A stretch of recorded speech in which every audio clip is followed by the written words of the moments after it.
Ladies and gentlemen, welcome to our program, Income Driven Repayment Overhaul, the backdoor student loan forgiveness the media isn't talking about. Please welcome Dr. Lindsay Burke, Director of the Heritage Foundation Center for Education Policy.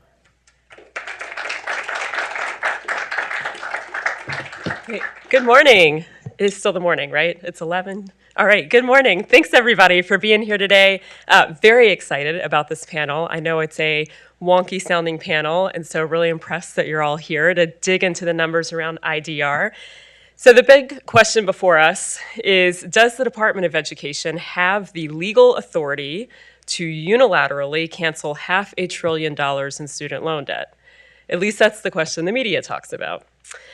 The question the Supreme Court considered in February was just that, and we eagerly await the answer to whether or not the Biden administration can just wipe out hundreds of billions of dollars in student loan debt without direct authorization from Congress. That's rightly garnered significant media attention, but lurking in the background are rules that could be just as consequential. This Plan B, student loan debt cancellation, making income-driven repayment significantly more generous, may have actually been, as one of our panelists, Jason Delisle, suggested recently, the administration's Plan A for loan forgiveness. Loan cancellation, debt amnesty, whether through direct cancellation or changes to IDR, is regressive, expensive, and potentially illegal. Many individuals made a conscious decision not to attend college to avoid debt. These efforts would foist someone else's debt onto them. Working and middle-income Americans who chose not to go to college or who responsibly paid off their student loans should not be forced to pay off the loans of others. And let's be honest, student loan forgiveness, as Inez Stepman put it, forces working Americans to pay off the woke managerial class. But you all knew that. And so again, why I'm excited to be here today is to really dig into the numbers, to get deeper on what this will mean in terms of cost to Americans, and to get more information on what it means about the choices individual borrowers make when it comes to the degrees and the line of study that they're choosing. We have a fantastic panel today. I'll introduce them, and then they'll come up after that. We'll hear from Preston Cooper, who is Senior Fellow in Higher Education at the Foundation for Research on Equal Opportunity, where he studies college affordability and degree return on investment. Prior to joining FREOP, Preston worked at the Manhattan Institute and the American Enterprise Institute, and in 2016, he joined Forbes as a contributor. And in 2019, he started working on his PhD in economics at George Mason University. Jason Delisle is non-resident senior fellow at the Center on Education Data and Policy at the Urban Institute, where he focuses on higher education finance and regulation. Prior to joining Urban, Jason worked in the office of former U.S. Representative Thomas Petri, and then as an analyst for the U.S. Senate Committee on the Budget. He previously held positions at New America and the American Enterprise Institute. Andrew Gillen is Senior Policy Analyst at the Texas Public Policy Foundation and an adjunct professor of economics at Johns Hopkins University. Andrew's work focuses on how to reform federal financial aid and how state disinvestment is a myth, and how post-college earnings and debt should be used to inform student choice and government accountability. Prior to joining TPPF, Andrew held positions at the Charles Koch Foundation, the American Institutes for Research, Education Sector, the American Council of Trustees and Alumni, and the Center for College Affordability and Productivity. Finally, Paul Zimmerman is Policy Counsel at the Defense of Freedom Institute, where he focuses on federal agency transparency and oversight efforts. Prior to joining DFI, Paul was counsel at the U.S. Department of Commerce, where he coordinated agency responses from oversight entities, and prior to that, worked for over a decade in multiple roles at the Federalist Society for Law and Public Policy Studies. I want to also thank the Defense of Freedom Institute for co-hosting this event with us and for their leadership in pushing back against the Biden administration's ongoing executive branch overreach in a variety of areas. Please join me in welcoming our panelists. Come on up.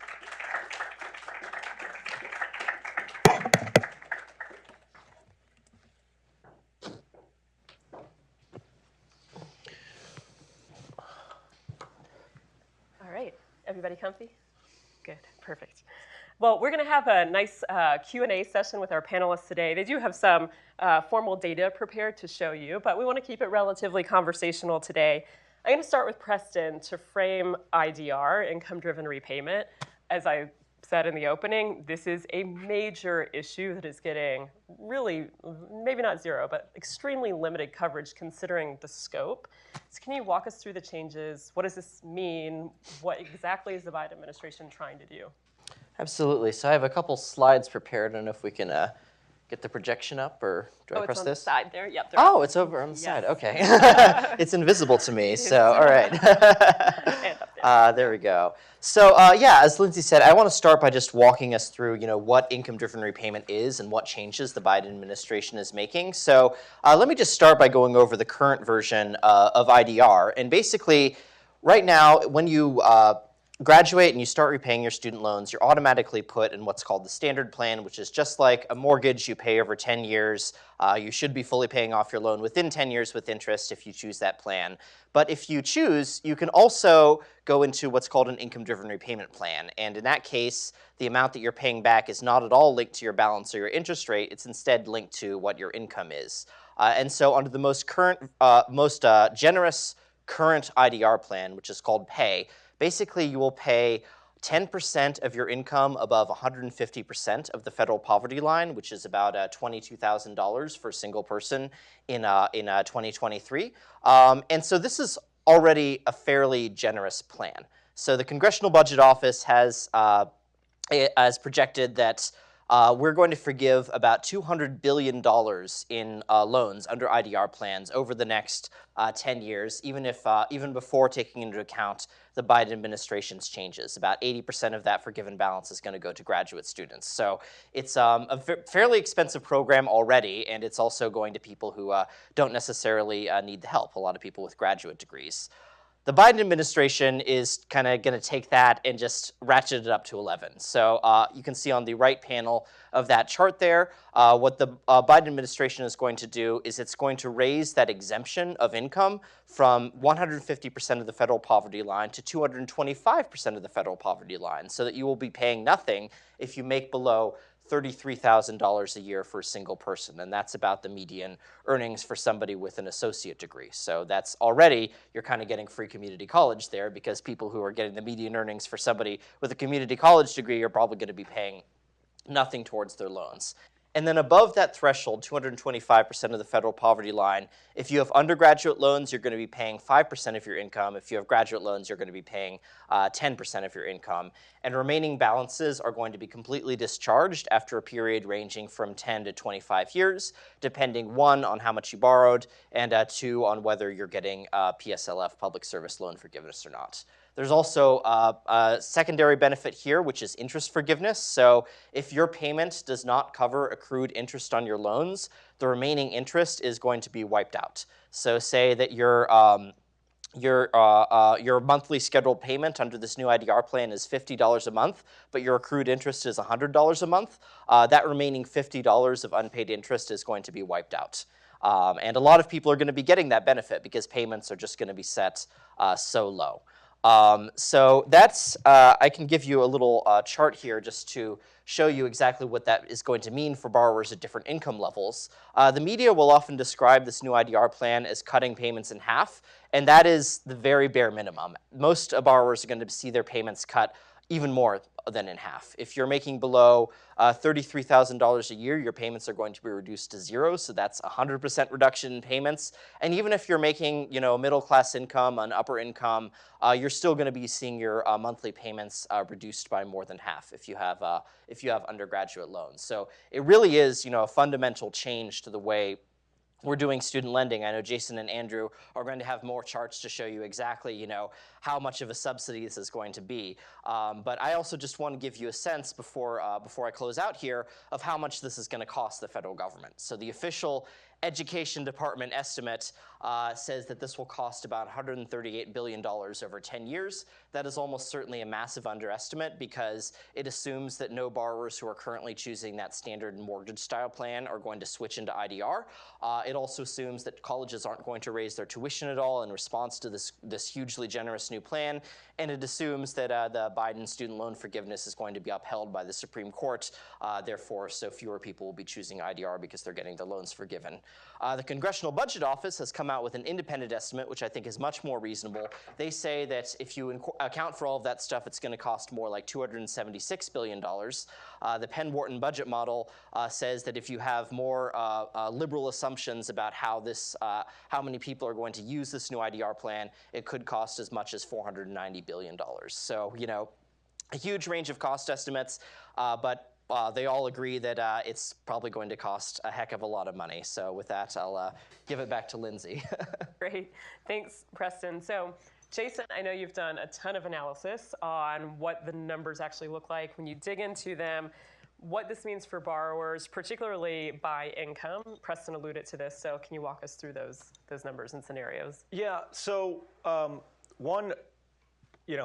think a major point here is that we've had an income-driven repayment option in the federal student loan program for quite some time, a broad-based one since at least about 2009. But the idea around that plan, if you look at the way people talked about it and the impetus for it and the motivation for creating that plan, is that it was supposed to be sort of a safety net. And I think it largely was that. There are some flaws. There's some ways to improve on that. But I think what the Biden administration is doing, and what you'll see in some of my slides here with this change, is it's changing the program from a safety net to one that's sort of broadly subsidizing higher education through loan forgiveness. And so it's a major policy change. I don't think the higher education community, I don't think the policy community has really wrestled with what that means. One implication is I think we're going to be in a situation once this takes effect of having to encourage people to take student loans. We've been in a culture of loans are bad, but now if you stand to have a lot of it forgiven, even if you're making the income you expected to make after getting out of school, well, now we have this strange dilemma of encouraging people to take loans. So at the Urban Institute, when this policy was announced at the Biden administration's new loan plan, we had 30 days to look at it and then submit comments. And then the books were closed on public comments for the administration's proposal.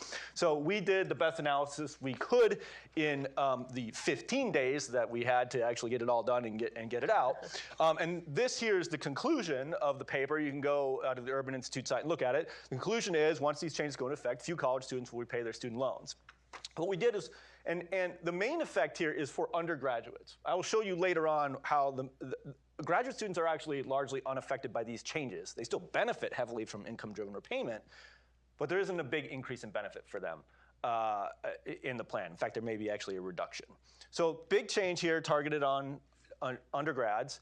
And what we did is we looked at some data about what undergraduates earn when they get out of school using a data set from the Department of Education. And we assumed if they borrow the typical amount for them, not necessarily what they did borrow, but if they were to borrow the typical amount, how much would they repay?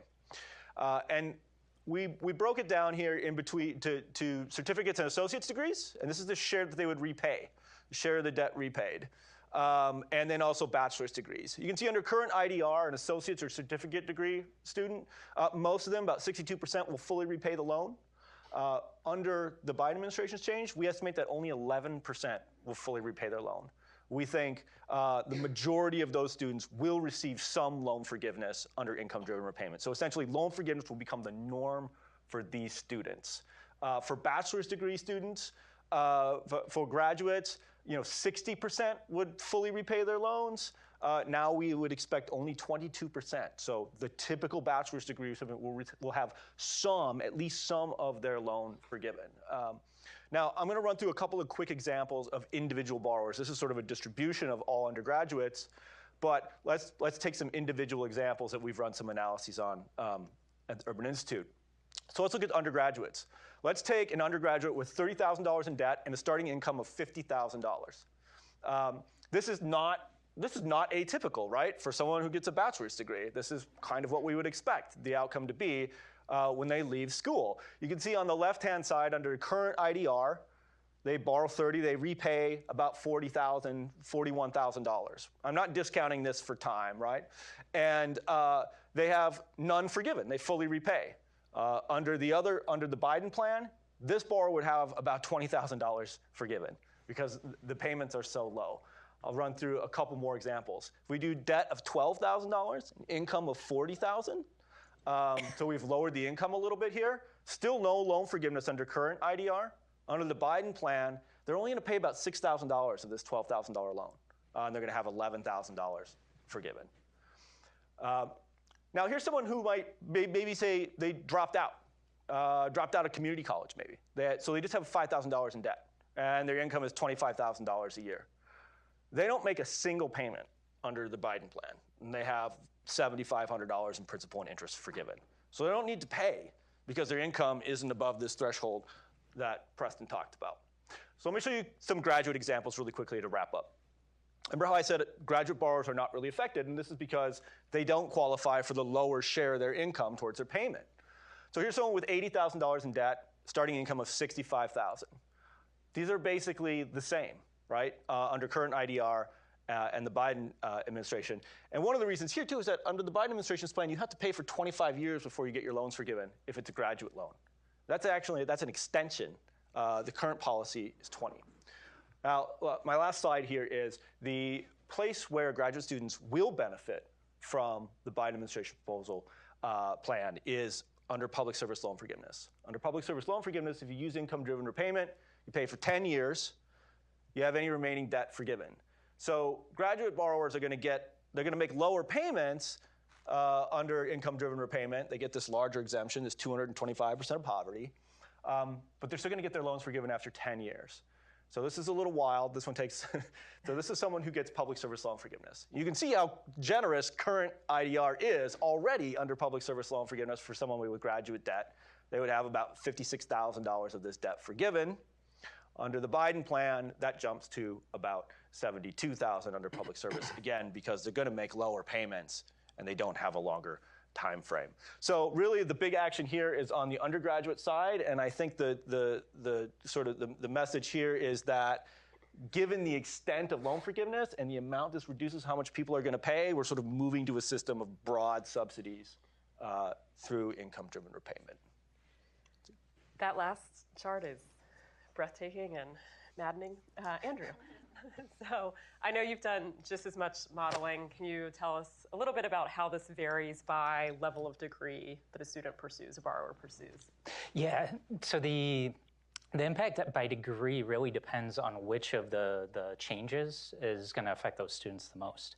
And so remember, Preston talked about really three main changes. So we're shortening the share of income that students have to repay for at least some portion of students. We're shortening the length of time they have to repay, and we're also exempting more income from having to make any payments. So if you get all three of those, you're going to get like an exponential increase in generosity of this plan. If you're only getting one of them, you get kind of a slight increase in generosity. So the impact on students depends on how many of those three boxes they check. And so this first chart. So this is just kind of making a point. So I've keyed in on two of the changes. First, the income exemption, and you can see that along the bottom axis. And you can see that over time, as we've introduced new income-driven repayment plans, we've gotten more and more generous over time. So we're moving further and further away from the origin on that x-axis, and that means that more and more income is kind of shielded from any repayment whatsoever. At the same time, over time, we're flattening the slope of those lines.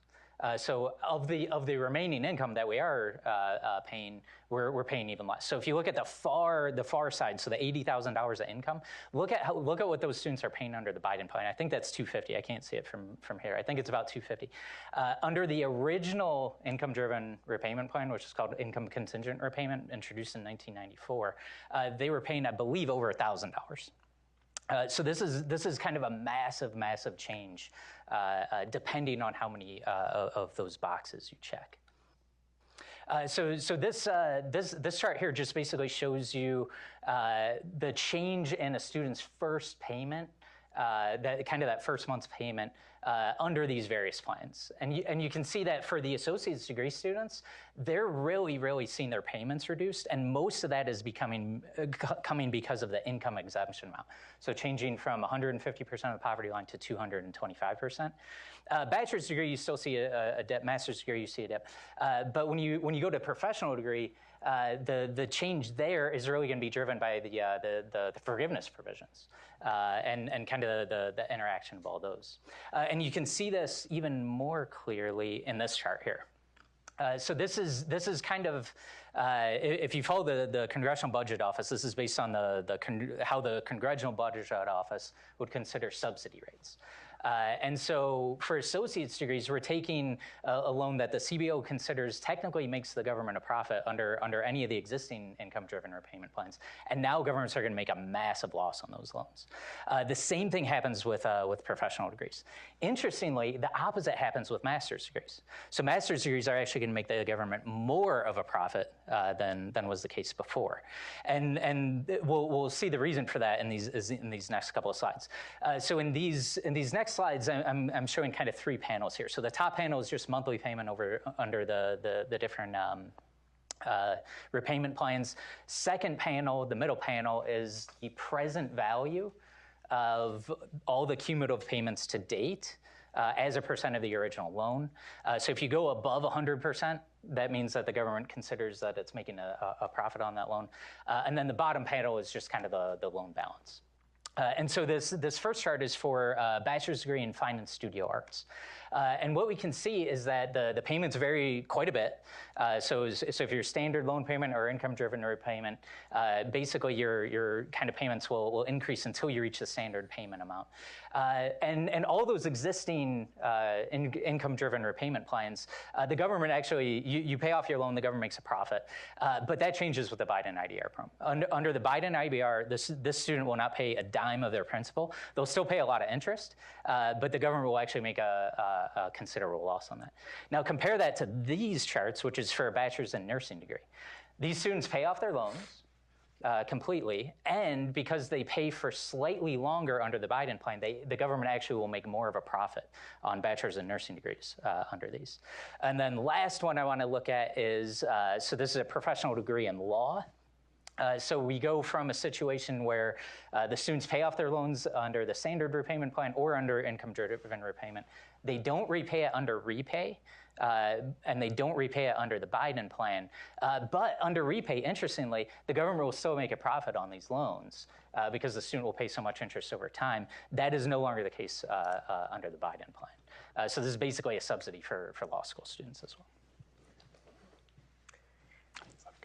Thanks, Andrew. So, Paul, these are significant changes. Is it a fait accompli? What's the legal situation, the challenges? Can you walk through what the court, the oral arguments in February, and what that means for IDR potentially? Sure, Lindsay, and thanks so much for hosting us. Thanks to the Heritage Foundation. On the current legal challenges in the Supreme Court on the mass student loan forgiveness, I would just say, based on the oral arguments, that it looked like a clear majority of the court was skeptical of the president's power to unilaterally cancel student loans under the HEROES Act. I think that Justice Barrett had a few questions and a few doubts on the standing of the states based on the student loan servicer Mohila, which was not actually in court. But I did not hear from the five justices in the conservative wing of the court really too much skepticism on the standing issue, and really they were focused on the merits, which means to me I think there's a good chance that in June the mass student loan cancellation program will be struck down. What does that leave in its wake? Well, I think basically you're moving out a wolf that's dressed like a wolf, which is the mass student loan forgiveness program, which is kind of a political payout to voters. And then you're putting in place a wolf dressed as a sheep, which is this untargeted grant program that is dressed up as a repayment program under income-driven repayment. And so what are the potential legal avenues for challenging IDR under the Biden administration's proposal? Well, I think I just talk about, in the interest of time, one major challenge, which is under the major questions doctrine as formulated by the Supreme Court in West Virginia versus EPA. It's a separation of powers principle. Under it, the court requires that if an agency is going to regulate on a matter of vast economic and political significance, that it point to clear congressional authorization under a statute to do so. I think that there's no question, based on what we've just heard, that this is a matter of vast economic and political significance. The economic significance in the hundreds of billions of dollars in admitted cost of this plan.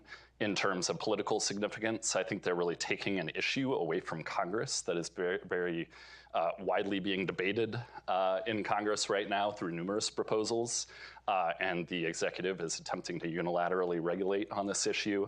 But also, it's going to reorganize incentives of borrowers across the country. And it's really going to reorganize the financing of higher education. So once you get past the significance hurdle, I think things become a little bit trickier for people challenging this statute, because when you look at challenging this rule, excuse me, because when you look at this statute giving the authorization to the Department of Education to formulate these rules, it's very broad, and I think we'll hear a little bit more on that. But it's very broad authority that gives the Secretary the power to craft income-driven repayment plans, income-contingent repayment plans, with the only real guardrail being a maximum repayment period of 25 years.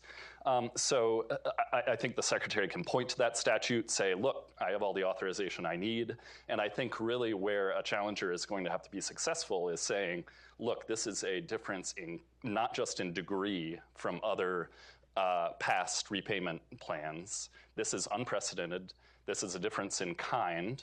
And Congress never envisioned this in the early 1990s when it gave the Secretary and the Department this power to craft income-contingent repayment plans, that this would be turned into a grant program, an untargeted grant program. So I think that it's going to be an uphill battle, potentially. It's not going to be as strong of a case as the case against mass student loan debt cancellation. I think that there are other viable challenges, and there are standing issues that I think we'll get to. But really, it might be an area where I think Congress is really going to have to step up to the plate, and it's really going to have to consider limiting the Secretary's discretion under this program. Thanks, Paul. I love it when lawyers can translate things into plain English, so well done. So we're going to do a quick little lightning round, max 2 minutes each. And Preston, so Paul just now said this is going to reorganize incentives for borrowers. So can you talk a little bit potentially about the impact long-term on the price of college, and then maybe some of the moral hazard issues that are implicit in this? Of course, yeah. So as Jason's chart showed, most borrowers are going to be getting some forgiveness under this new income-driven repayment plan. And that means for 80% of borrowers, if you do not borrow the maximum amount from the federal government, you are leaving money on the table. So that really changes the incentives for borrowers. Right now, believe it or not, about 45% of college students do not borrow. And that proportion is closer to 75%, 80% at community colleges. But now, if you're not borrowing, you are leaving money on the table. And so what incentives does that create for colleges? Suddenly, students are leaving money on the table if they don't borrow. That means that colleges are going to find it easier to raise tuition in order to capture these new loan dollars from the federal government, which are then going to be forgiven. It's basically this kind of crazy Rube Goldberg machine subsidy, but it really is, offering what is essentially free college through the back door. And so I really worry, as Lindsay said, about the moral hazard implications of this, that if colleges are able to raise tuition to capture this additional dollars, they're not going to be liable for the outcomes that students are experiencing after the fact. That we could be in a very bad situation where the government is essentially subsidizing pretty much the entire cost of some degrees that are simply costing too much and not delivering enough. And I think if we're going to fix this, we need to really, take a step back and think about what are student loans supposed to be for. Student loans are supposed to be a tool for investment. They're supposed to be a loan you take out, make an investment in education in order to increase your earnings capacity over the long term. And so what we really need to do is to say to colleges, if you want to benefit from this student loan program that the federal government is offering, you need to make sure that that investment is actually paying off. You need to make sure that students are getting an increase in earnings that is enough to fully repay their loans with interest. And if not, then perhaps you shouldn't be getting unfettered access to the federal student loan program anymore. And until we have colleges take at least some responsibility for those outcomes, we're just going to keep repeating this crisis that we have. Hear, hear. So Jason, lessons learned.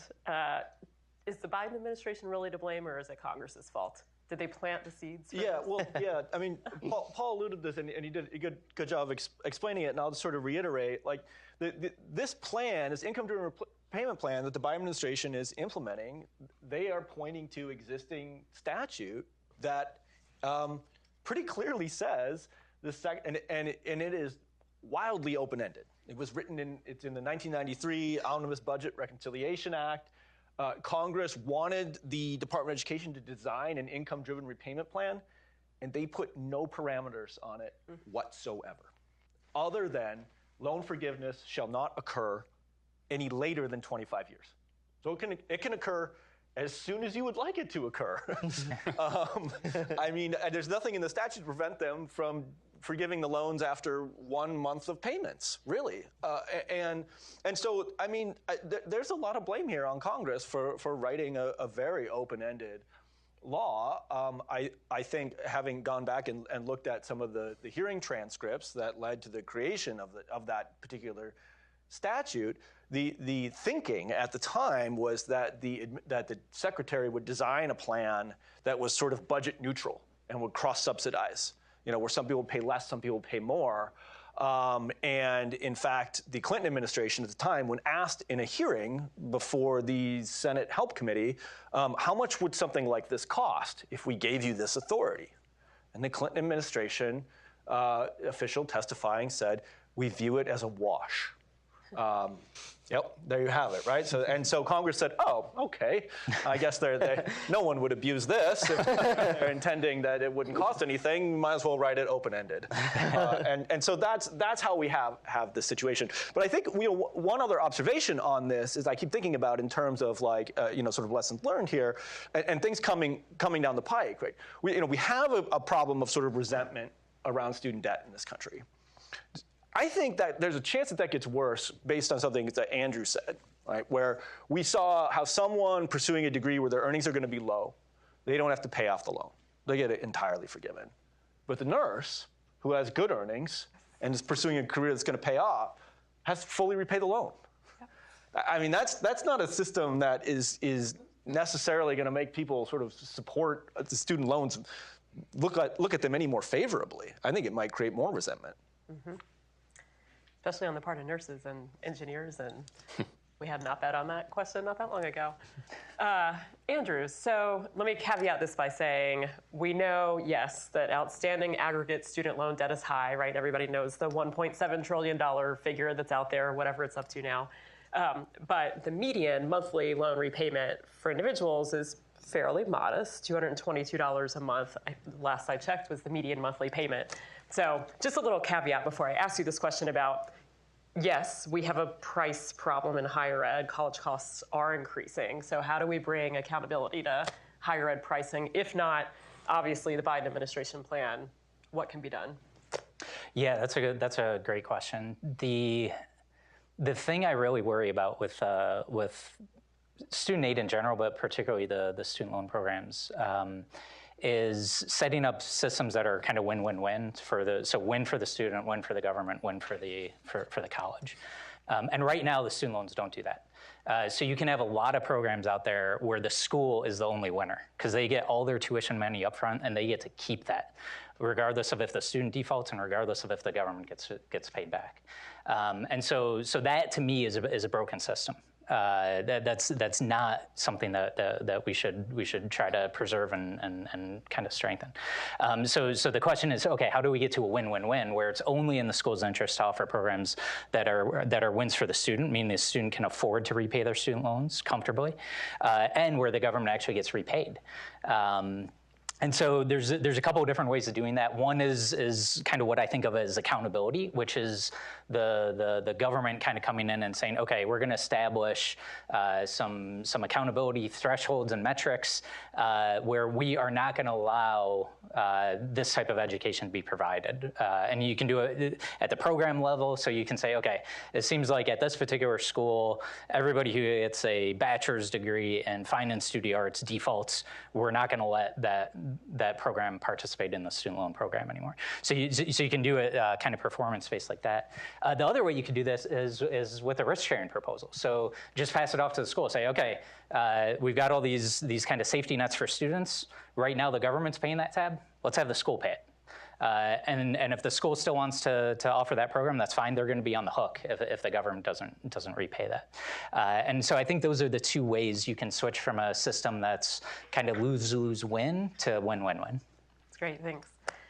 Paul, just to wrap us up before we open it up to everybody's questions here and online as well.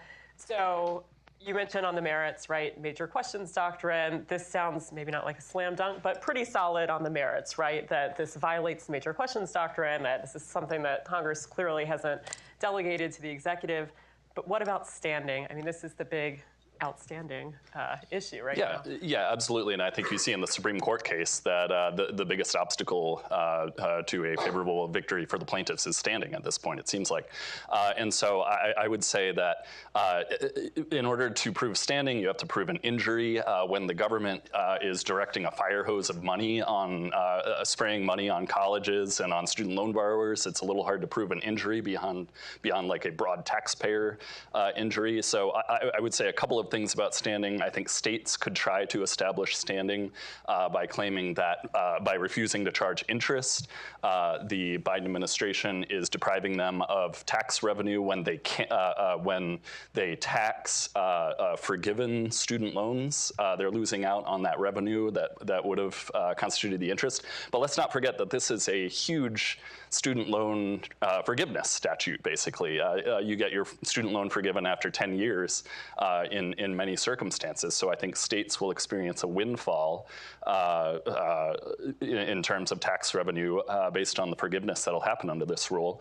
I think student loan servicers or states on their behalf are going to struggle to establish standing or establish an injury because they're going to get so much more business under the IDR plan.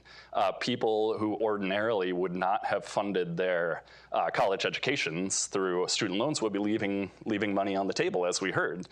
So it would be hard for student loan servicers to say that all of this business is actually an injury. I think this is, again, I keep on putting Congress and houses of Congress on the spot. This could be a place where Congress or House of Congress might have to step in the litigation context, say, executive branch, you're acting beyond the scope of your authority based on the major questions doctrine or based on its appropriations authority, where obviously the executive branch can't write checks that were never authorized by Congress.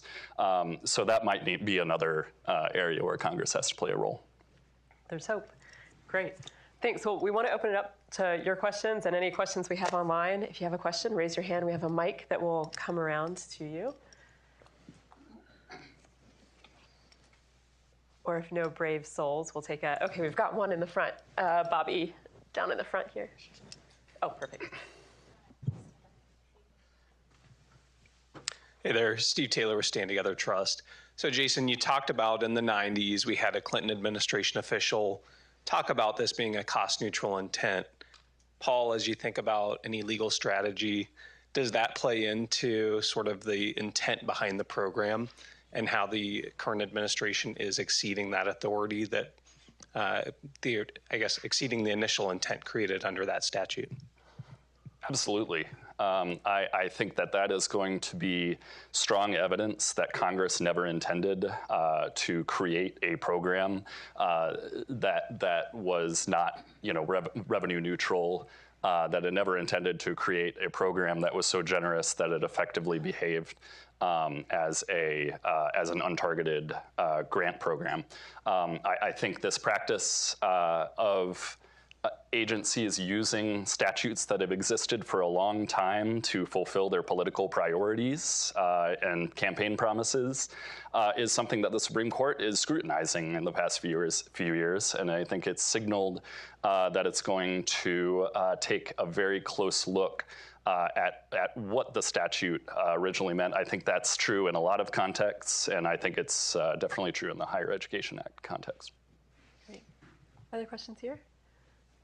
I mean, I would just add to that, though, that, you can go, if you go and read the statute, you can look up the Omnibus Budget Reconciliation Act of 1993 and search for income contingent repayment, and it will bring you to the very short statute, the very few lines. And it's very open-ended. It's just that the payment plan has to be based on the borrower's income, and it doesn't say how much of their income.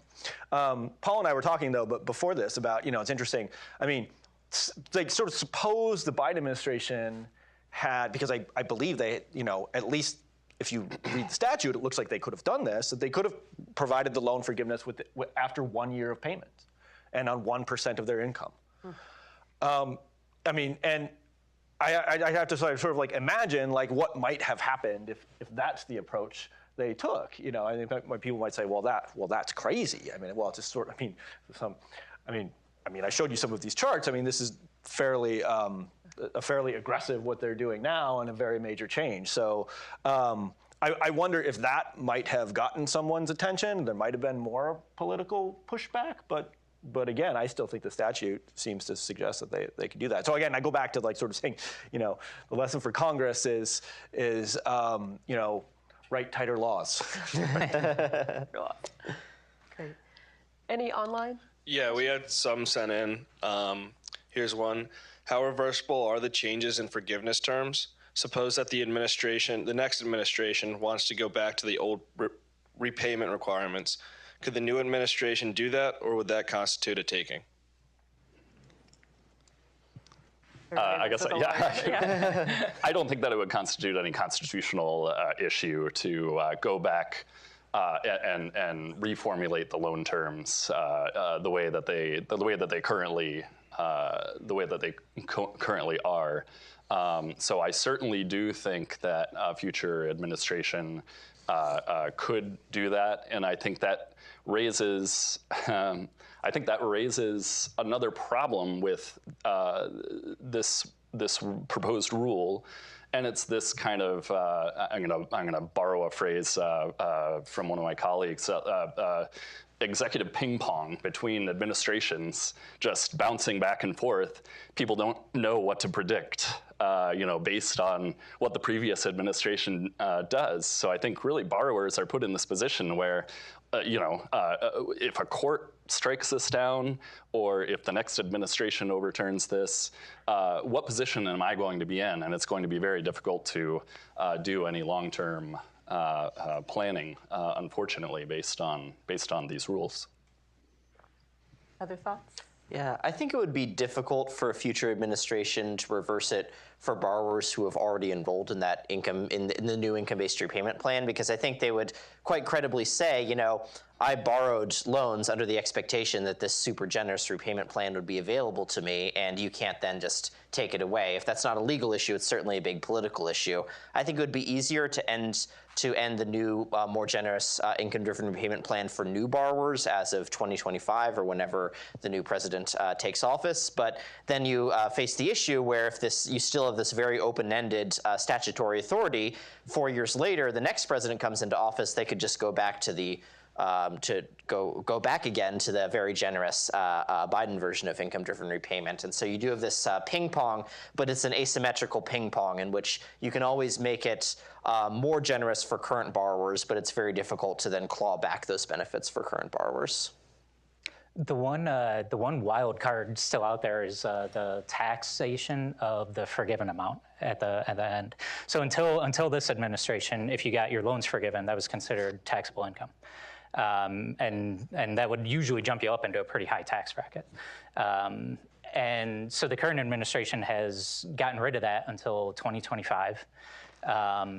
So the next administration or whatever could basically say, okay, we're going to re-implement the taxation of the forgiveness, and also you don't get the forgiveness until you pay the tax, because that's going to be a huge burden. That could be like a third or even a fourth or 40% of the total amount forgiven, which is going to be hard for a lot of students to come up with if they were qualifying for this plan. Which, correct me if I'm wrong, they did the taxation piece before these changes. That is correct, yeah. It was part of one of the coronavirus bills. They knew what they were doing, yeah. Jason. Well, one of the things that's interesting here is that, a lot of the debt that you would get forgiven under the old plans would be unpaid accrued interest. But now the unpaid accrued interest each month is now being canceled each month. And what I think is interesting there is that that's not considered taxable income, even when the statute goes back to. That is interesting. It is, right? What do you think about that? I once asked somebody at the Department of Education, why is that not considered taxable income when you have the interest forgiven? And they said, well, we're interpreting the statute in a way that the secretary never charges the interest, so it's never. Yeah, you do that. and I would just say I don't think that that is another definite basis for challenge of this rule, is that I don't think that anything in the statute gives the secretary or the department the authority just to refuse to charge interest. Now they can always point to the text of the statute and just say this gives us the power to do whatever we want. But in that case, I think that we have some non-delegation concerns. There's no intelligible principle for the department to operate under. So I think that's another very potential legal challenge. The statute actually requires any accrued interest to be included, in a borrower's balance. So I think that's a strong potential challenge. And quickly, before I turn back to the question, so the pause on repayments, Jason, you made me think about that. So this costs $5 billion a month, right? That will, and Paul, depending on how the court holds what they hold ultimately on forgiveness, that's going to impact repayment when that kicks off, et cetera, right? I believe that's right. But I think it's 60 days after that Supreme Court decision. Yeah. Right, and I don't think this plan will be available to borrowers quite that soon. We're also talking here as if this plan is sort of locked in. The administration has not yet released their final version. They released a version, and then they did their 30 days comment period, and now I think they're reading the 30,000 comments, and then they're still free to make changes to it before they put it in place. Is that what they got? 30,000? I think it was something on that. Yeah. Yeah. Yes, sir. So setting aside. Oh, actually, could you wait on the mic? I'm sorry for our online viewers. Can you hear me? This is good. Okay. So setting aside, if we're in a world where accountability couldn't happen, risk sharing couldn't happen, loan limits couldn't happen, which would be unfortunate. How could you design, what kind of repayment system, if you could only change IDR, how could you design that to be a win-win-win, as you put it, or whether that's setting the forgiveness terms, whether that's, monthly payments, how would you all kind of design a system that would kind of create better incentives and reduce costs for taxpayers? And to be clear, you're ruling out accountability, risk sharing, changing the loans. Are there changes to IDR that you could do that would be? Those are my three go-tos. So one thing you could do is you say, okay, the statute says forgiveness has to happen by 25 years. So you set 25 years as the forgiveness date. You then calculate the percent of income owed that is necessary to fully repay by 25 years. And so you could have a differential repayment rate, or basically income share, by essentially income and debt levels by program. I think one of the biggest issues with IDR is that basically how much you pay bears no relationship to how much you borrow if you're getting forgiveness. So I think that if you're ruling out all those options, the best option would be to modify IDR in some way such that your payments are at least somewhat linked to your balance. So say maybe like Jeb Bush proposed way back in the day, 1% of income for every 10,000 you borrow, or something like that, just so that there is some cost discipline there to say that, okay, there is some disincentive to borrowing more, and for the college, there is some disincentive to charging more.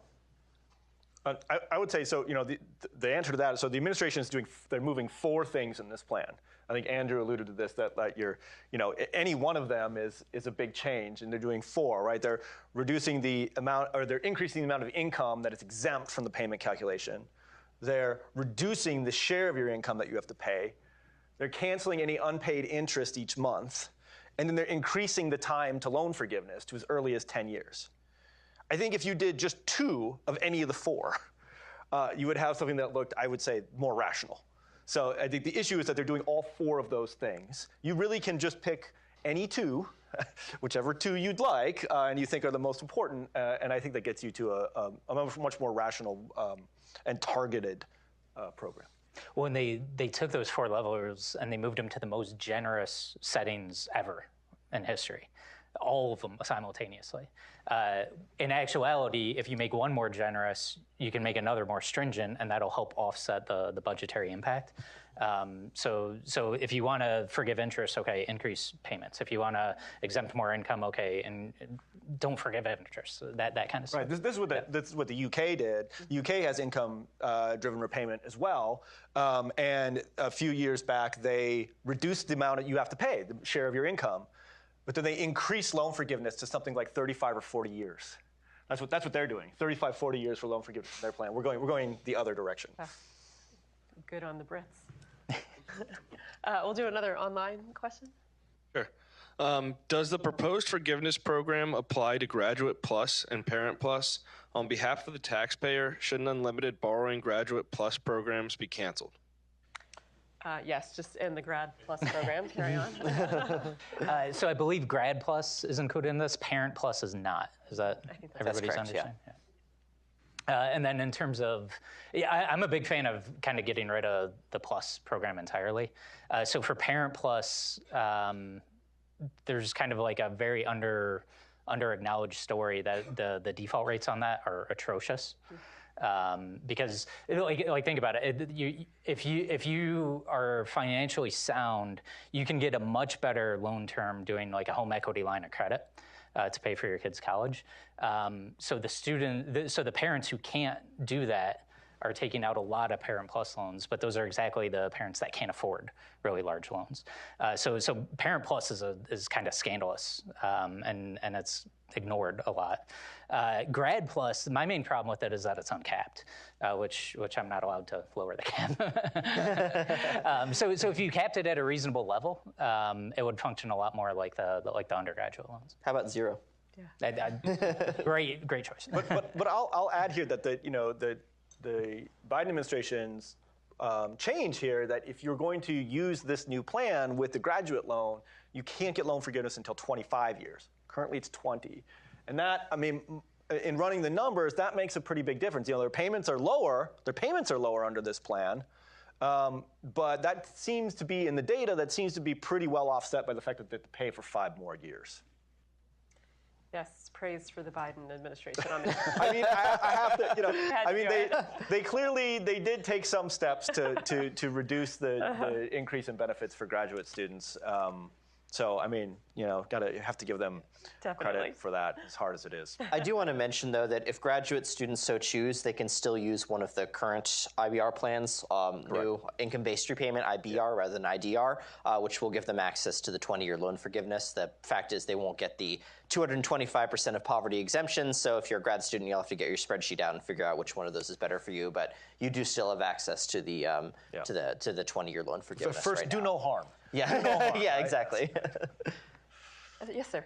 Okay, speaking of which is a preface to the whole incentive for providing. Oh, I'm sorry. Could you wait on the mic? I'm sorry. Thank you very much. As a preface to the incentive for providing these opportunities for so many more people. What objectives are we reaching, and how do you prove that they have been actually benefited the general public? Great question. How are we measuring all of this?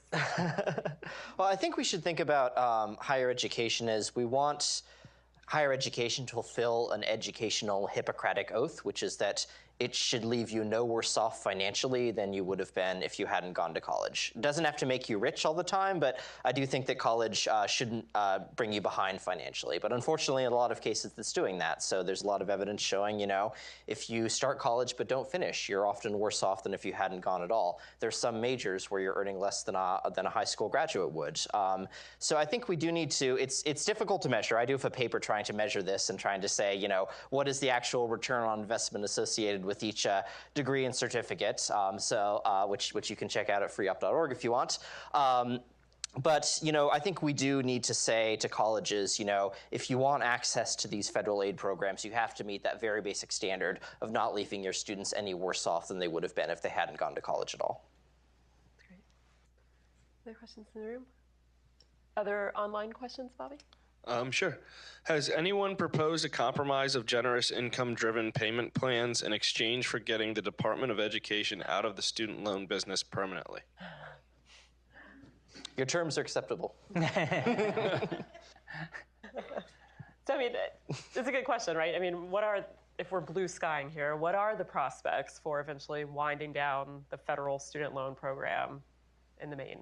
Is that something we could hope for 10, 20 years from now, or are we in this forever where we've got, I think you said, a fire hose of money. I think Rich Vedder used to say dumping money out of airplanes onto universities from the federal level. So how do we extricate ourselves from this situation? So, go ahead. I think that student loans, for the most part, so I don't think that the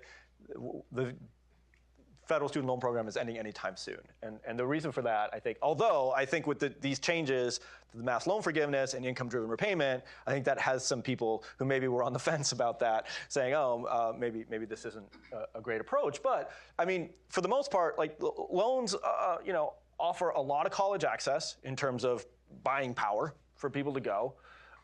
And generally, people pay them back. And so I think this is why countries all around the world, not just the U.S., have said, hey, student loans are a decent way to finance access to higher education. And I think, I don't think that there's a lot of political support for putting something in place instead of the loan program that buys you the same amount of college access. I don't think there's political support for coming up with something that does that. So we're left with student loans. Other than the free market, yeah. So there's a great book by a Wall Street Journal reporter, Josh Mitchell, called The Debt Trap, I believe. And he basically walks through the history, the student loan programs. And back in the 60s, government accounting basically counted a loan going out, but not the payments coming in. So it made loans look very expensive for the government to make. So as a result, when they designed the student loan programs in the 60s, they had private lenders do the lending. So it was kind of off the government books. Fast forward to the 90s, Congress then kind of updates the way they do government accounting, and now student loans look profitable. Lo and behold, the government starts making loans. If Biden is successful with this plan, governments are going to look costly to the government again.